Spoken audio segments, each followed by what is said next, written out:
और PM Modi Israel के दौरे पर हैं। इस दौरान आज पीएम मोदी यरूशलेम के होलोकॉस्ट मेमोरियल याद वाशेम पहुंचे, जहां पर उन्होंने हिटलर के नाजी शासन में मारे गए 60 लाख यहूदियों को श्रद्धांजलि दी। इसके बाद मोदी इजराइल के राष्ट्रपति ईसाक हर्जोग से मिले। दोनों नेताओं ने द्विपक्षीय बैठक की। वहीं इजराइल और भारत के बीच कई समझौतों पर साइन भी किए गए। और चलिए अब बात करते हैं लाडली बहना योजना की, जिस पर एक बार फिर से सियासी लड़ाई शुरू हो गई है। सदन में एक सवाल के जवाब में सरकार की ओर से लाडली बहना योजना को लेकर जो आंकड़े जारी किए गए, उस पर कांग्रेस ने हमला बोला है। कांग्रेस का कहना है कि नए नाम योजना में जोड़े नहीं जा रहे हैं। साथ ही 60 साल की उम्र पूरी होने पर बहनों के नाम भी काटे जा रहे हैं। उधर बीजेपी का कहना है कि योजना में 60 पार होने पर नाम अपने आप सर्वर से कट रहे हैं। जिनकी उम्र 60 पार हो रही है, उनको दूसरी योजनाओं का लाभ दिया जा रहा है। कांग्रेस के पास कोई मुद्दा है नहीं, इसलिए सियासत चमकाने के लिए इस तरह की बातें की जा रही हैं।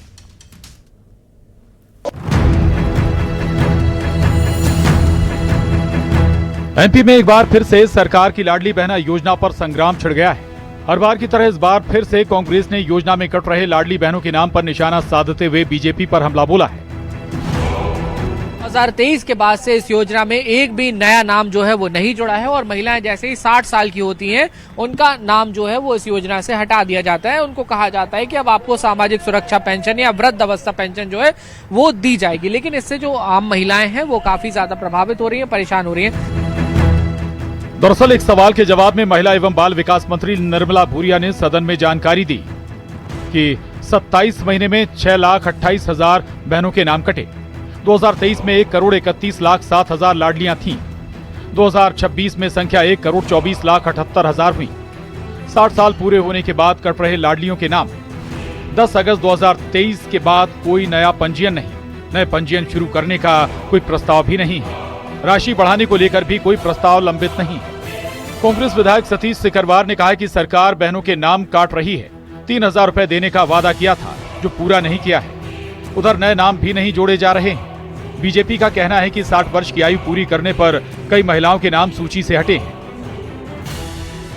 भ्रष्टाचार का आरोप लगाकर योजना बंद कर रही है और इसलिए हम इस मांग करते हैं कि जो लाडली बहना योजना है, उस योजना में जो हमारी नई बहनों के पंजीयन कराए जाएं और जो उम्र जिनकी पड़ रही है, बहन तो बहन रहेगी, चाहे वो 100 साल की हो जाए, उनका नाम पोर्टल से नहीं हटे। उनको मिलना चाहिए पैसे, और 3,000 का वादा किया था वो 3,000 होना चाहिए।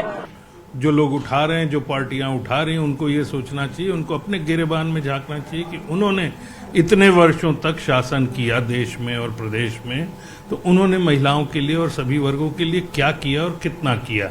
जहां तक इसका सवाल है कि नए नाम नहीं जुड़ रहे हैं, यथा समय उसको जो है पोर्टल भी खुलेगा और सारी चीजें होंगी। सरकार संवेदनशील है, इन पे विचार हो रहा है और ऐसा नहीं है कि किसी भी महिला को या किसी भी बहन को अकेला छोड़ दिया जाएगा और लाभ प्राप्त नहीं होगा। ये कोई पहली बार नहीं है जब लाडली बहना योजना को लेकर विपक्ष हमलावर है। हालांकि सरकार का दावा है कि ये योजना 60 साल उम्र वालों के लिए है। इसके बाद दूसरी योजनाओं का लाभ दिया जाता है। फिलहाल लाडली बहना योजना को लेकर एमपी में सियासत वही है, लेकिन बयानबाजी नए सिरे से शुरू हो गई है। भोपाल से संवाददाता वासु चौरे की रिपोर्ट, न्यूज़ 18। आज की शुरुआत अवि मुक्तेश्वरानंद विवाद से जुड़ी खबर के साथ। तो ये बड़ी खबर आई है, नाबालिग बटुकों से यौन शोषण के आरोपों से घिरे स्वामी अवि मुक्तेश्वरानंद की मुश्किलें अब बढ़ने वाली हैं। पीड़ित नाबालिग बच्चों की मेडिकल रिपोर्ट में कुकर्म किए जाने की पुष्टि हुई है। बुधवार को ही पुलिस ने पीड़ित दोनों नाबालिग बच्चों का मेडिकल कराया था। हालांकि शिकायतकर्ता आशुतोष ब्रह्मचारी ने भी मेडिकल में बच्चों के साथ कुकर्म की पुष्टि होने की बात कही थी। ऐसे में माना जा रहा है कि अब स्वामी अवि मुक्तेश्वरानंद के खिलाफ कानून का शिकंजा कसेगा। हालांकि स्वामी अवि मुक्तेश्वरानंद ने गिरफ्तारी से बचने के लिए इलाहाबाद हाईकोर्ट में अग्रिम जमानत की याचिका पहले ही दाखिल कर दी है, जिस पर कल सुनवाई भी होनी है।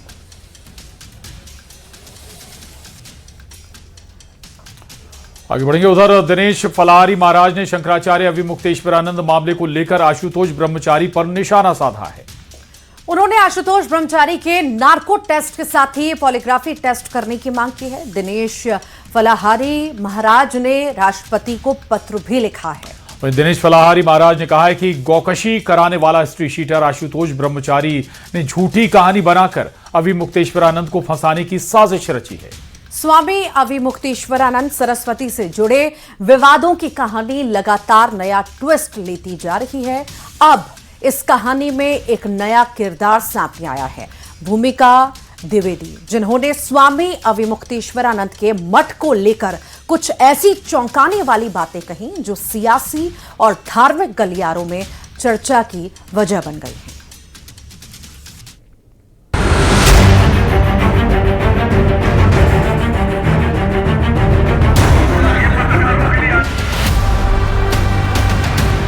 वाराणसी के विद्या मठ से शुरू हुआ विवाद अब आरोपों और प्रत्यारोपों की जंग बन चुका है।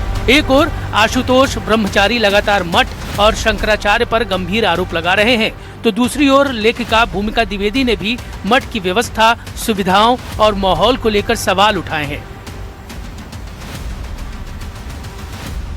अब शीश महल शब्द तो खैर मैं नहीं कह रही हूँ, लोग ऐसा कह रहे हैं, लेकिन हाँ वहाँ पे सुविधाएं बहुत है, एरिस्टोक्रेटिक वीवीआईपी सुविधाएं हैं, वो बिल्कुल लग्जरी है उधर उनके पोर्शन में, और नीचे वाले पोर्शन भी वो कोई ऐसे साधारण सा आश्रम नहीं है। भूमिका द्विवेदी का कहना है कि वे किताब लिखने के सिलसिले में वहाँ 1 महीने तक रहीं। इस दौरान उन्होंने आश्रम के कई हिस्सों को करीब से देखा। उनका आरोप है कि कुछ जगहों पर एंट्री सीमित थी और सब कुछ बेहद नियंत्रित तरीके से ऑपरेट होता था। खाना नहीं है, अपर फ्लोर्स हैं, वो सब गुप्त हैं, वहाँ नोबडी कैन एंटर, कोई भी वहाँ जा नहीं सकता, वो बिल्कुल गोपनीय है। उनके रास्ते भी अलग हैं, पीछे से होकर ऐसे यूं जाते हैं और लिफ्ट से है। वहीं दूसरी तरफ शंकराचार्य अविमुक्तेश्वरानंद ने भूमिका के आरोपों को खारिज करते हुए कहा कि मठ पूरी तरह से पवित्र है और यहाँ भोग विलास जैसी कोई व्यवस्था नहीं है। उन्होंने ये भी कहा कि भूमिका 1 महीने रही और सब कुछ सामान्य था। बाद में अचानक आरोप सामने आए। आशुतोष नाम के व्यक्ति को पुलिस का, राज्य का खुला समर्थन मिल रहा है। वो अपने आप को बहुत बलवान महसूस कर रहा है और इसीलिए जो चाह रहा है वही बोल रहा है, बोल सकता है। उधर आशुतोष ब्रह्मचारी का आरोप है कि मठ में पारंपरिक सादगी नहीं बल्कि सुविधाओं का विस्तार है। उन्होंने प्रशासनिक कार्रवाई और पारदर्शिता की मांग की है। ब्रह्मचारी का कहना है कि जिन बच्चों को पीड़ित बताया गया है उनकी सुरक्षा और स्वतंत्र बयान बेहद जरूरी है। पूर्ण रूप से संतुष्ट हैं और विवेचना जो है पूर्ण अग्रसर हो रही है और वह दिन दूर नहीं जब षड्यंत्र का खत्म होकर कलयुग का अंत होगा। आरोप, जवाब और दावों के बीच सच क्या है, ये अब जांच और अदालत तय करेगी। लेकिन फिलहाल स्वामी अविमुक्तेश्वरानंद, आशुतोष ब्रह्मचारी और भूमिका द्विवेदी के बयानों ने इस विवाद को और गहरा बना दिया है। सवाल सिर्फ मठ का नहीं बल्कि आस्था, पारदर्शिता और जवाबदेही का भी है।